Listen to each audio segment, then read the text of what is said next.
Betty. I had been reading a chapter book called the BFG. Do you remember that? It stands for the big, that's right, the big what? The big friendly giant, that's right. And I had been reading the chapters and drawing pictures, and then I decided that maybe it was taking too long. So then I read some other pictures because I was also still drawing some of the pictures. So tonight I'm just going to summarize the BFG, and I hope that if you really, here he is, like the BFG, as much as I like the book, that you can get the book and you can read it on your own. So I'm just going to summarize the story here and just go through it real quickly. The first chapter was called The Witching Hour. While the moon was shining on Sophie's pillow, she couldn't believe how quiet and silent it was everywhere. And suddenly, when she went under the curtain and stood and looked out, there was something very big. The giant was 4 times bigger than a human. He carried a thin trumpet in a suitcase, and he blew something into the Gucci children's window. Oh no, remember, the giant had spotted Sophie watching him. She was so scared, wasn't she? Yes. Then Sophie was snatched up by the giant. He took her in her blanket and he started running with her. She peeked out and she feared that he was going to eat her when he got home. There's Sophie. She was so scared. I would have been scared too. Sophie couldn't believe how fast the giant was running. It seemed as if they were flying. And then when they slowed down, there was a big mountain right in front of them. The giant rolled away the stone and he plopped Sophie down inside. And then the stone was put back in place. And it was very dark in there. Also, there were all sorts of jars. Can you see that? Do you remember that? Oh, poor Sophie. When the giant picked up Sophie, she thought for sure he would eat her. He explained that the other giants ate people, but he was a nice and jumbly giant. He told her his name was the BFG, and she told him that her name was Sophie. The BFG let Sophie peek out the cave entrance, and there were 9 giants out there. Some were twice as tall as the BFG. He told her that every night they go galloping off to eat human beings. And Sophie felt hopeless, and she felt so sad at the thought of that. Then the BFG got tears in his eyes when he found out that Sophie was an orphan. He told her how keen his hearing was, and he also told her his secrets about his dreams, and that he was blowing a dream into the Gucci children's bedroom. He told her he could hear ants talking. Down here we have some ants, and he said that he could hear what they had to say. Oh. Sophie wondered what the BFG did eat if he didn't eat human beings and children. He opened the cupboard and brought out a filthy and disgusting snozcumber. Sophie tried it and she spit it out. Sophie told the BFG that he spoke beautifully.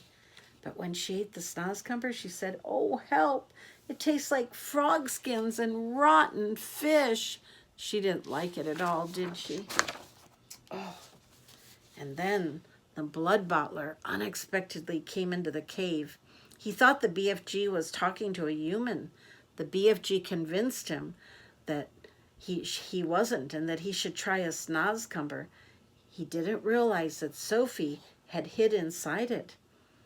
But fortunately, when the blood bottler tried it, he spit it all out, even Sophie, who had been in his mouth.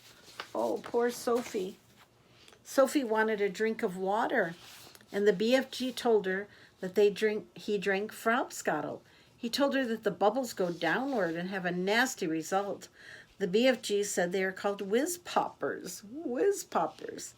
The BFG actually demonstrated what whiz popping can do when he went right off the floor, didn't he? The BFG wanted to show Sophie what giant country and the giants looked like. Sophie was in the BFG's pocket, but suddenly the giant started tossing the BFG around like a ball. Sophie was scared, but you know what? She didn't fall out of his pocket. I'm so happy that she didn't. The BFG took Sophie to dream country. Dreams are called wink squifflers, fizz wizards, and golden fizz wizards. Troggle humpers are nightmares. He liked to share good dreams only. All dreams and nightmares were invisible until they were captured, and Sophie got to actually look at one of the dreams in a jar. The BFG decided to blow a troggle humper, a nightmare, into the flesh lump eater's face while all the giants were sleeping. The flesh lump eater dreamed of Jack, and then the next thing he knew, he had hit one of the other sleeping giants in the face, and soon all 9 giants were fighting before galloping off to fill their stomachs. Oh, Sophie was so worried about the children that would get eaten that night. The BFG said he could tell what the dreams were about because of his ears. It was as if they spoke a special language. That's what he called language. He told her about all the many dreams, and he told her that he had taught himself to read and write from a little boy's book he borrowed 80 years ago. The giants were heading to England to eat children. Sophie wanted to stop them. Oh, she just felt so awful about all of it. Sophie's plan was to mix dreams and to blow it into the Queen's bedroom. She would believe the dreams because the events would have happened, and then they could save any future human beings from being eaten. Sophie told the BFG he would be a hero and wouldn't have to eat snozcumbers anymore. And here she is all excited. She's telling the BFG, "The Queen will help us." Yes, what a great plan. The BFG knew exactly which parts of dreams he needed to mix to have the perfect dream for the Queen. He called it a whoopsie grub switcher, worse than the dream he blew into the flesh lump eater. Look at him mixing the dream with all the parts that the Queen was going to need to know about. That was very important that he mix it just right. And then it was time for the journey to London.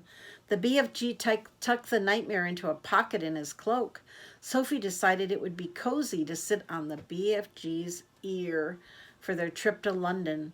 They encountered the giants running back to giant country after their nightly feed. Suddenly, Sophie and the BFG were in Hyde Park, the Queen's backyard. It was time to put their great plan into action. With the BFG's marvelous ears, he could tell which bedroom belonged to the Queen. Sophie would sit on the Queen's windowsill while the BFG blew the nightmare far into the room aimed at the Queen's bed. The BFG told Sophie that it could take up to an hour for the dream to work. The BFG would wait in the garden. He got teary-eyed leaving Sophie. He was worried about her, but he assured her his ears could hear everything, especially if she called for him and needed him. The Queen had her dream and admitted it was frightful. It was about giants plucking children from their beds and eating them. The newspaper confirmed what she had dreamed about. Then the Queen discovered Sophie on the windowsill and knew she'd meet the BFG, as she had dreamed about that too. And there's the BFG finally getting to meet the Queen of England. How exciting. Wow. Then they were hungry. The BFG sat down on a chest of drawers piano seat. On his plate, they placed 8 eggs, 12 sausages, 16 rashers of bacon, and fried potatoes. And the BFG introduced Frobscottle to the Queen against Sophie's advice. Altogether, the BFG ate 72 fried eggs, and the palace ran out of enough food for him. Then the Queen called in the generals. It was time to put the plan in action. The BFG explained to the head of the Air Force how they could capture the giants. He would run and he would lead the way, and they would follow in belly poppers. That was what the BFG called helicopters. And the BFG wanted to bring all of his jars of dreams back to England. Finally, they captured all of the giants. They were sleeping. They were able to capture them. tie him up, and each helicopter lifted a giant back that they were going to carry back to London. And while the giants were being captured, an enormous pit was being dug in London. It was 500 feet deep.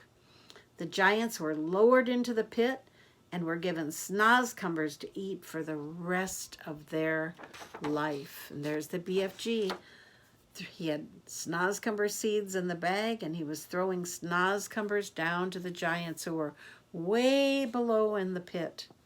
And they designed the pit so that even if each giant stood on another giant's shoulders and it went all the way up, they could never reach the top of the pit. And that was where the giants were going to have to live, and not eat any more human beings. And in the end of the story, the BFG got to live in England, and he got to have a special house, and Sophie lived in a little house next to him. And I'm not going to tell you the whole ending. You need to read the book to find out what happens in the very last chapter and who wrote the story about the BFG. Well, you know what?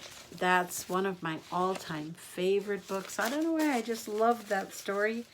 And I hope that you will take the time, maybe ask Mommy or Daddy if they would read the whole book to you, because it's really, really funny in a lot of parts and just such an imaginative story. I love to imagine, and it's such an imaginative story, and I had a lot of fun just drawing these pictures and doing this little bit for you. So remember, keep reading, and if you can't read chapter books, say, Mom, Dad, will you read that chapter book to me? I really want to read the rest of the BFG, so will you read it to me?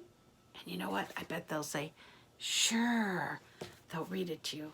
So here's the BFG. I hope that you'll get his book and read it. And he's going to send you a kiss tonight. You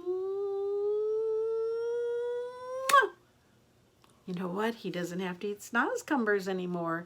He gets to eat real food, living in London and just having a wonderful time being by the Queen and with Sophie. So one more kiss, okay?